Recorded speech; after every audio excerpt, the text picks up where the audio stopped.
अमेरिकी सदर Donald Trump ने ईरान के ट्रंप कार्ड से पहले ही अपना कार्ड खेल दिया है। उन्होंने ईरान और इसराइल के दरमियान जंग बंदी करवाकर दुनिया में अपना तोती बुलवा दिया है। लेकिन एकदम ट्रंप कैसे जंग बंदी पर रजामंद हो गए?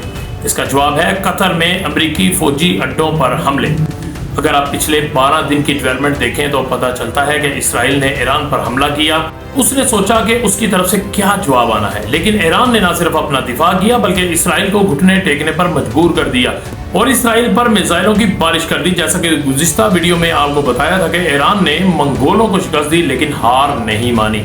इसराइल के खिलाफ जंग में भी यही हुआ कि ईरान यहूद के खिलाफ सीसा पिलाई दीवार की तरह खड़ा हो गया और खून के आखिरी कतरे तक हिसाब लेने का वादा किया।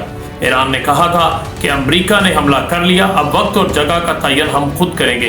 ईरान ने कतर में अमेरिकी फौजी अड्डों पर मिसाइल हमले कर दी। ट्रंप इसराइल को ईरान तबाह करने की जिम्मेदारी देकर खुद गहरी नींद सो चुका था, लेकिन ईरान ने हिम्मत का मुजाहरा किया और कतर में अमेरिकी फौजी अड्डों को ही निशाना बना दिया। ट्रंप को नींद से जगाया गया तो ट्रंप हैरान रह गए कि उसके पास इतनी हिम्मत कहां से आई। ट्रंप ने फौरन फैसला किया कि अगर जंग बंदी ना हुई तो इसराइल तो तबाह बर्बाद हो जाएगा और खुद नेतन्याहू भी ईरानी मिसाइल हमलों से खौफजदा हो चुके थे। इसराइली वज़ीर आज़म नेतन्याहू और उसके शहरी बंकर्स में जिंदगी बसर करने पर मजबूर हो चुके थे। इसराइली वज़ीर आज़म नेतन्याहू ने ट्रंप के तरले किए कि किसी तरह ये जंग बंद करवा दो वरना हम बर्बाद हो जाएंगे। ट्रंप ने कतरी वज़ीर आज़म से राब्ता किया और उन्हें ईरानी सुप्रीम लीडर से बात करके जंग बंदी पर रजामंद करने को कहा। ईरानी वज़ीर ख़ारजा ने वाज़े तौर पर कहा कि हम मुसलमान हैं और अगर इसराइल ने हम पर दोबारा हमला ना किया तो हमारी तरफ से भी कोई हमला नहीं किया जाएगा। ट्रंप ने यकीन दहानी करवाई और सोशल मीडिया पर फौरन बयान दे दिया कि दोनों ममालिक के दरमियान जंग बंदी करवा दी है। ट्रंप ने कहा कि ईरान और इसराइल मेरे पास आए और कहा हम अमन चाहते हैं। ट्रंप ने जंग बंदी का क्रेडिट ईरानी जौहरी तंसीबात पर हमले को दे दिया। कहा B-2 बमबार जहाज़ों के पायलट्स की जुर्रतमंदी के बगैर ये मुमकिन नहीं था।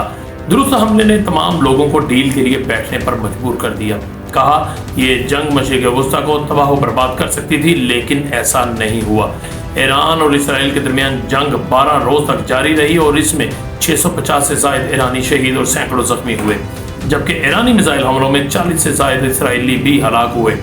जंग बंदी के बाद इसराइल ने फिर मुआहदे की खिलाफ वर्जी की और तेहरान पर मिसाइल हमले किए और उल्टा इसराइल ने ईरान पर इल्ज़ाम लगा दिया कि ईरान ने मुआहदे की खिलाफ वर्जी करते हुए इसराइल के शहर तल अबीब पर हमला किया, जिसमें 6 इसराइली हलाक और 10 जख्मी हो गए और एक इमारत को नुकसान पहुंचा। लेकिन इस झूठ का पोल भी अमेरिकी सदर ट्रंप ने खोल कर रख दिया। जंग बंदी के बाद मीडिया से गुफ्तगू में ट्रंप ने कहा कि इसराइल और ईरान दोनों ने जंग बंदी की खिलाफ वर्जी की है। ईरान इसराइल दोनों से खुश नहीं हूँ। ट्रंप ने कहा कि ईरान की जौहरी सलाहियतें ख़त्म हो चुकी हैं। ईरान अब कभी भी अपना जौहरी प्रोग्राम दोबारा नहीं बना सकेगा। उन्होंने कहा कि मुझे ये पसंद नहीं आया कि इसराइल ने जंग बंदी पर रजामंदी के फौरन बाद हमले किए। क्या ट्रंप को नोबेल इनाम मिलेगा? अब ये एक बहुत अहम सवाल है। ट्रंप ने खुद को नोबेल इनाम देने का मुतालबा किया था और पाकिस्तान ने ट्रंप को नोबेल इनाम देने की हिमायत और सिफारिश भी की थी। क्या पाकिस्तान तारीख की दुरुस्त सिमत में खड़ा है? अमेरिकी सदर ट्रंप 2 जंगें रुकवा चुके हैं।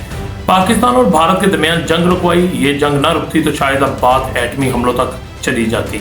इसका क्रेडिट भी ट्रंप ले गए और अब ईरान और इसराइल के दरमियान जंग बंदी का क्रेडिट भी ट्रंप को मिल गया है। अगर अब कड़ियां मिलाएं तो लग यही रहा है कि ट्रंप नोबेल इनाम हासिल करने में कामयाब हो जाएंगे और अगर ये हो गया तो फिर पाकिस्तान वाकई तारीख की दुरुस्त सिमत में खड़ा होगा।